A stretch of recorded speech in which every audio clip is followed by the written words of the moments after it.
Nah, oke anak-anak, kita lanjut lagi ya. Maaf tadi terputus ya. Nah, tadi Ibu bilang ketika anak-anak dimintai saran tentang ulasan teks yang berjudul Dampak Peristiwa Sumpah Pemuda, nah anak-anak bisa jawab seperti yang di sini ya.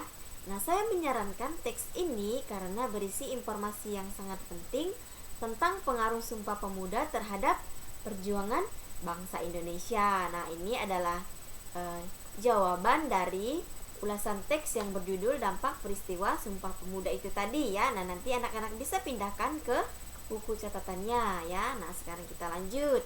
Nah, di sini ya di halaman 91 di situ ada bacaan yaitu ayo menulis ya. Nah, di situ pahamilah bacaan di atas, tulislah informasi penting dalam bacaan ke dalam kolom-kolom berikut. Nah, di sini Ibu sudah siapkan jawabannya ya.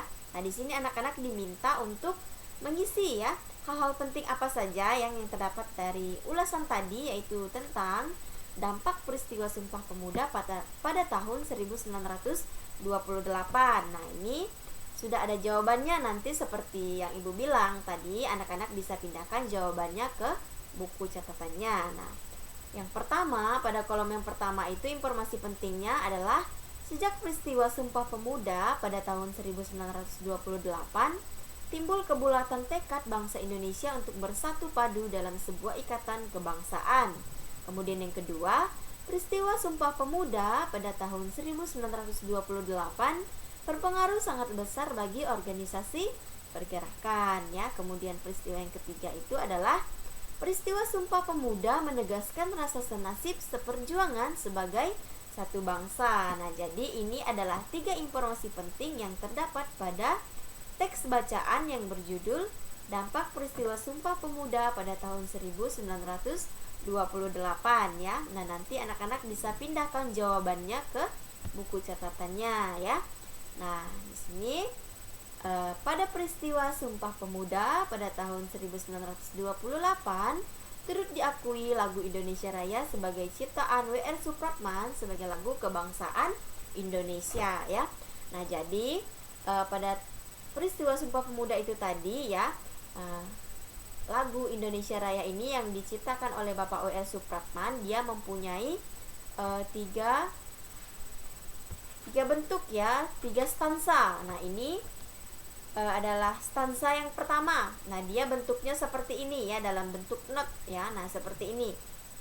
Nah, ini yang paling pertama ya. Nah, ini yang menciptakan lagu Indonesia Raya itu adalah Bapak W.R. Supratman ya. Kemudian di stansa yang kedua modelnya seperti ini ya. Nah, ini dalam bentuk lirik lagu Indonesia Raya ya, tidak tercakup PP. Nah, ini seperti ini. Ini yang biasa kita nyanyikan ya.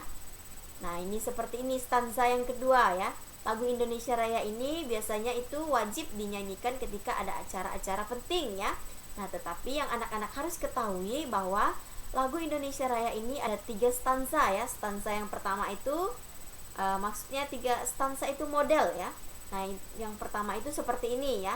Dia dalam bentuk not seperti ini. Kemudian yang kedua, dia dalam bentuk lirik lagu ya, seperti ini. Nah, ini yang sering kita nyanyikan dalam bentuk lirik ya, seperti ini. Misalnya kita sering nyanyikan saat kita upacara bendera ya pada hari Senin. Nah, kemudian yang ketiga, nah bentuknya seperti ini. Nah, ini stansa yang ketiga ya. Nah, ini jarang juga kita nyanyikan ya. Kita biasanya menggunakan stansa yang kedua ya. Nah, itu yang paling sering kita gunakan ya. Stansa ketiga ini mungkin hanya kita gunakan untuk acara-acara tertentu atau acara-acara yang penting saja ya. Nah, kemudian kita lanjut. Nah, di sini ada beberapa pertanyaan tentang ulasan teks yang tadi ya. Nah, pertanyaan yang pertama ya, apa yang kamu rasakan saat menyanyikan lagu Indonesia Raya? Jelaskan. Nah, di sini anak-anak diminta untuk menjelaskan ya, apa sih perasaan yang anak-anak rasakan saat anak-anak menyanyikan lagu Indonesia Raya itu tadi. Misalnya anak-anak menyanyikannya pada saat kita ingin menaikkan bendera merah putih, yaitu pada saat kita lakukan upacara bendera ya. Nah, di sini jawabannya terharu karena perjuangan para pahlawan yang tanpa henti berjuang untuk negara Indonesia agar sehingga negara kita tidak lagi dikuasai oleh negara lain ya. Kemudian pertanyaan yang kedua, bagaimanakah nada dan tempo lagu Indonesia Raya? Jelaskan. Nah, di sini lagu kebangsaan Indonesia Raya dinyanyikan dengan nada do atau sama dengan G dengan berirama 4/4 ya. Bravura artinya adalah lagu tersebut dibawakan dengan semangat yang bergelora ya. Nah, ini biasanya lagu Indonesia Raya ini kita bawakan dalam keadaan bersemangat ya atau bergembira ya, karena ini adalah lagu Indonesia Raya ya. Kemudian pertanyaan yang selanjutnya, apakah lirik lagu Indonesia Raya mencerminkan nilai-nilai persatuan dan kesatuan? Jelaskan. Nah, Indonesia Raya dan Sumpah Pemuda yang waktu itu didukung pula oleh golongan Tionghoa dan Arab membawa persatuan Indonesia. Nah, Indonesia yang subur, makmur, tentram dan damai ya. Jadi ini adalah nilai-nilai yang tercermin dalam lirik lagu Indonesia Raya ya. Oke, sekarang kita lanjut. Nah, kemudian di sini jelaskan isi lagu tersebut. Nah, di sini ada penjelasan tentang lagu Indonesia Raya ya di stanza yang pertama.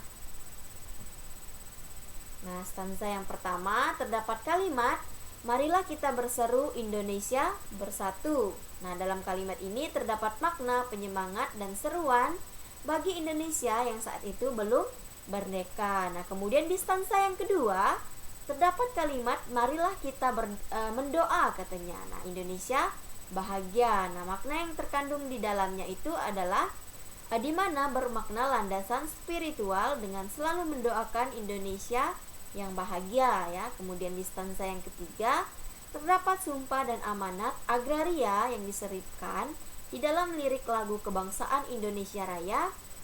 Sumpah setia terucap dalam lirik marilah kita berjanji Indonesia abadi, sedangkan amanat agrarian itu terdapat dalam lirik yang berbunyi selamatlah rakyat ya, kemudian selamatlah putranya, pulaunya, lautnya dan semuanya. Nah, ini adalah isi dari lagu Indonesia Raya itu ya, dari stanza 1, stanza 2 dan stanza yang ketiga ya. Nah, ini adalah penjelasannya tadi ya. Kemudian yang selanjutnya, nah di sini, nah suasana hening dalam hikmat ketika lagu Indonesia Raya dinyanyikan pada peristiwa Sumpah Pemuda yaitu pada tahun 1928, terlihat Bapak W.R. Supratman dengan gesekan biolanya mengumandangkan lagu Indonesia Raya ya, sementara para pengurus yang terdiri atas 6 orang pemuda dan semua peserta dengan penuh hikmat turut mendengarkan. Nah, ini adalah Bapak W.R. Supratman ya, dimana pada gambar ini Bapak W.R. Supratman dia menggesekkan biolanya ya dengan mengumandangkan lagu Indonesia Raya. Kemudian di sampingnya itu terdapat 6 orang pemuda Indonesia ya, yang dengan penuh semangat dan penuh hikmat itu mendengarkan Bapak W.R. Supratman memainkan biola ya. Kemudian yang selanjutnya, nah di sini kita akan masuk kepada pembelajaran yang membahas tentang peristiwa mengembun dan menyumblim ya. Nah, kemarin di pembelajaran yang keempat kita sudah membahas tentang menguap, pencair dan beberapa benda padat, benda cair dan benda gas. Nah, hari ini kita masuk kepada peristiwa mengembun dan menyumblim. Nah, itu pada halaman 65 ya, anak-anak bisa buka buku paketnya itu halaman 65. Nah, di sini ada peristiwa mengembun dan menyumblim. Nah, di sini selain peristiwa mencair, membeku dan menguap, masih terdapat 2 peristiwa perubahan wujud benda. Nah, perubahan wujud benda yang dimaksud adalah mengembun dan menyumblim. Nah, di sini mengembun adalah peristiwa perubahan wujud gas menjadi cair ya. Nah, peristiwa ini merupakan kebalikan dari peristiwa menguap. Nah, pada waktu gas mengembun, gas melepaskan kalor sehingga terjadi penurunan suhu di sekitarnya ya. Nah, peristiwa sehari-hari yang mudah kamu jumpai antara lain peristiwa mengembun atau pengembunan yang sering terjadi di pagi hari ya.